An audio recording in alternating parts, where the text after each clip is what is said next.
I'm scared. I don't want to die.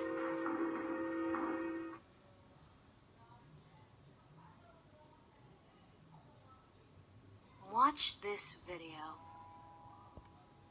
You scumbag. What have you done to my daughter?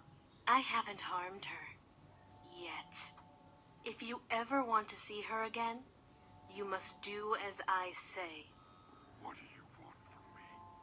Free all of your clients from debt. Are you insane? That would sink my business.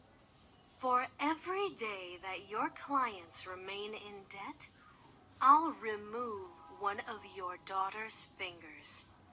If you want her back in one piece, you must act immediately. You monster. Fine. I'll do it. Good decision.